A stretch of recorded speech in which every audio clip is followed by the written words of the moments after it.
Pemirsa, Anda masih bersama kami di Metro Siang.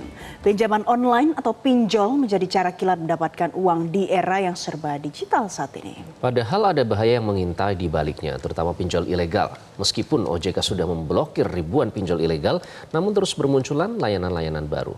Lalu mengapa masyarakat menjadi ketergantungan dengan pinjol? Apa yang sudah dilakukan pemerintah? Kita ikuti liputan dari jurnalis Metro TV Reda Pulpi berikut ini.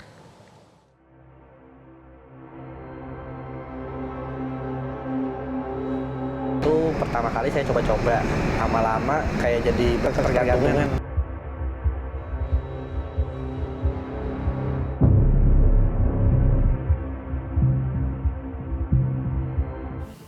Pinjaman online atau pinjol kerap dianggap sebagai jalan cepat untuk mendapatkan uang.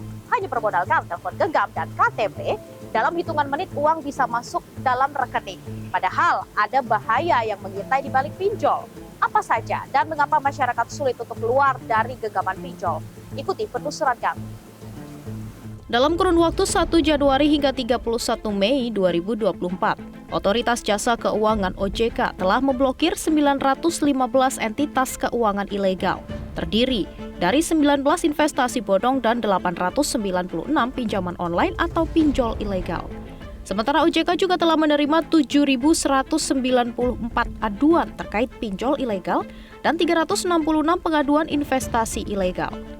OJK juga telah membentuk Satuan Tugas Pemberantasan Aktivitas Keuangan Ilegal atau Satgas Pasti untuk menangani kasus pinjol ilegal yang kian merebak.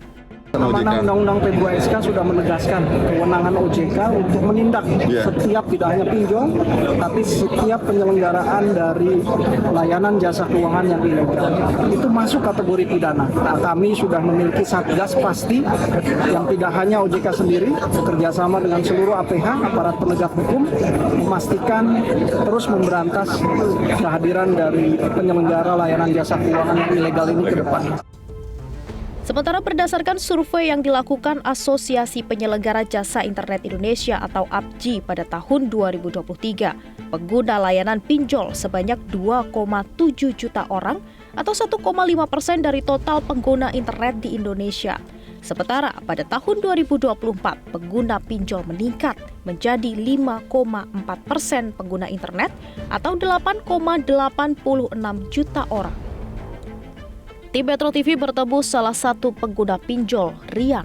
Kami ingin mengetahui mengapa pengguna pinjol cenderung ketagihan meminjam uang secara daring. Bahkan Rian mengaku sempat kesulitan mencari pekerjaan karena nominal pinjol yang menggunung. Kalau untuk awalnya tuh pertama kali tahun 2018. Jadi itu pertama kali saya pakai itu tuh karena penasaran sih, karena kan kebetulan ada kebutuhan zaman kuliah ya. Jadi saya gunakan itu pertama kali saya coba-coba, lama-lama kayak jadi tergantungan istilahnya. Jadi kayak sekali pemakaian, terus ada kebutuhan lain jadi makai lagi, jadi terus berulang seperti itu. Itu sampai kapan? Kalau untuk kuliah itu sampai lulus, sampai semester 9 pas itu saya kuliah. Kemudian saya gunakan ya untuk kebutuhan kuliah, skripsi, dan juga beberapa hal yang lain seperti itu. Terus akhirnya 2021 itu saya emang ada terkendala pas itu kan COVID. Jadi saya gunakan tersebut untuk pengobatan orang tua saya, seperti itu. Jadi beberapa pinjol saya gunakan di luar batas kemampuan saya. Jadi saat itu di 2021 saya bahkan bisa sampai pinjam di 10 dari aplikasi pinjaman online. Berapa total? Totalnya itu kisaran 30 juta total. 30 juta dalam sekali meminjam? Iya. Padahal pendapatan waktu itu malah 4 juta per bulan. Terus kemudian setelah penggunaan yang berlebihan itu saya merasa tidak mampu membayar malah seperti itu. Jadi ada satu momen di mana jadinya ngestak. Mulai ada beberapa penagihan lah istilahnya dari handphone ataupun kontak-kontak orang terdekat atau bahkan sampai ke kantor. Berarti 1 bulan harus membayar berapa untuk pinjol? 1 bulan itu harus bayar kisaran 10 jutaan. Pas dulu saya hitung seperti itu. Padahal gaji hanya 4 juta? Iya. Kemudian untuk menutupinya bagaimana? Untuk menutupinya ya saya pinjam di tempat lain jatuhnya. Jadi pinjol ini hanya untuk pengobatan orang tua atau ada untuk yang lainnya juga? Saya sempat coba iseng-iseng untuk dari dana pinjol itu saya gunakan untuk judi online seperti itu. Jadi saya iseng-iseng buat istilahnya deposit dari duit pinjol tersebut ke dana judi online saya, seperti itu. Untuk saya mainkan, ya jadinya lama-lama malah kebiasaan.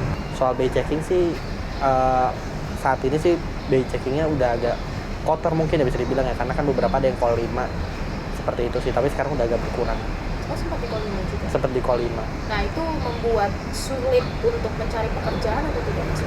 Sempat sulit, jadi di kantor sebelumnya kan, kantor saya perbankan dulu sebelumnya, jadi benar-benar aspek BI checking itu jadi aspek yang penting untuk terkait dengan karakter, seperti itu. Oke. Jadi sempat mengancam karir saya juga.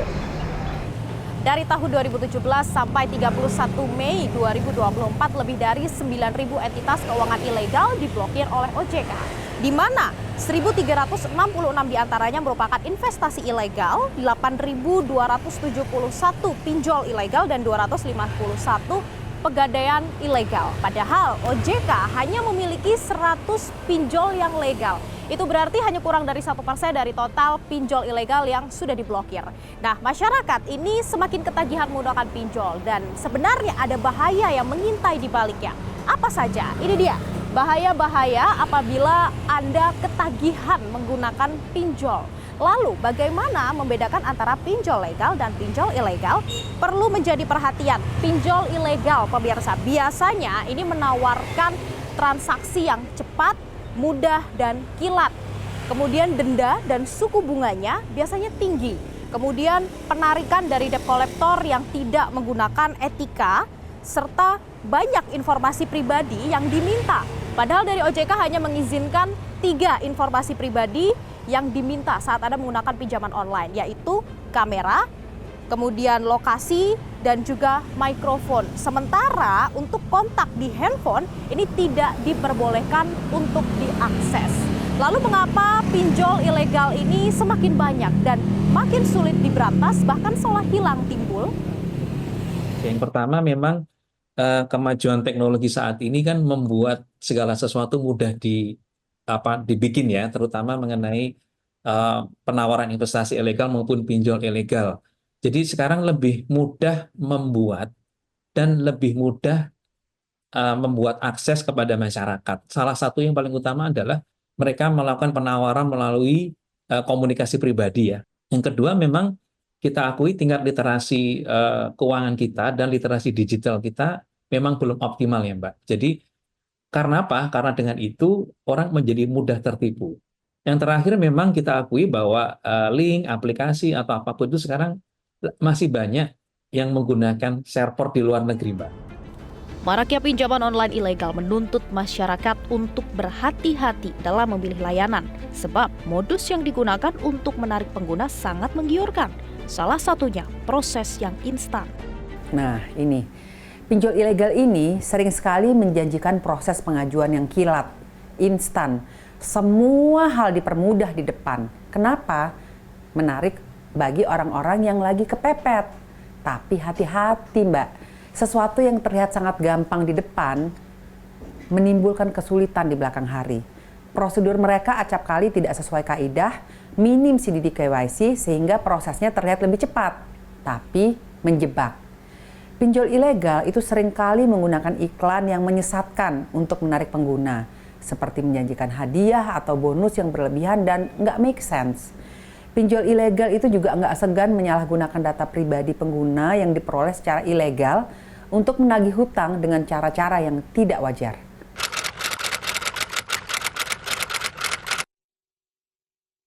Kebutuhan sih Mbak.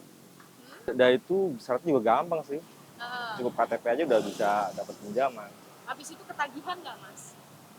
Awalnya sih cuma nyoba doang, nggak terusnya ketagihan sih. Nggak pernah. Kenapa? Takut nggak bisa bayar dan efeknya kemana-mana nantinya. Tapi tertarik nggak? Tertarik. Kenapa tertarik? Pertama, persyaratannya gampang, ringan ya. Cuma modal KTP. Siapa sih nggak mau? Tertarik sih, tertarik. Kenapa? Prosesnya nggak ribet, ya takut ketagihan. Nggak pernah. Kenapa, Mas? Emang nggak tertarik? Enggak, takut ketagihan. Masalahnya yang udah ibaratnya kayak gampang banget gitu. Giliran bayar kadang agak susah. Meski pemerintah sudah memberikan informasi terkait mana pinjol yang legal dan ilegal, namun banyak masyarakat yang masih abai dan akhirnya terjebak dalam lingkaran ini. Tentu pemerintah perlu bertindak tegas dan cepat untuk memberantas pinjol ilegal dan masyarakat perlu lebih bijak dalam menggunakan pinjaman. Dari Jakarta, Tim Liputan Metro TV. Jelajahi cara baru mendapatkan informasi. Download Metro TV Extend sekarang.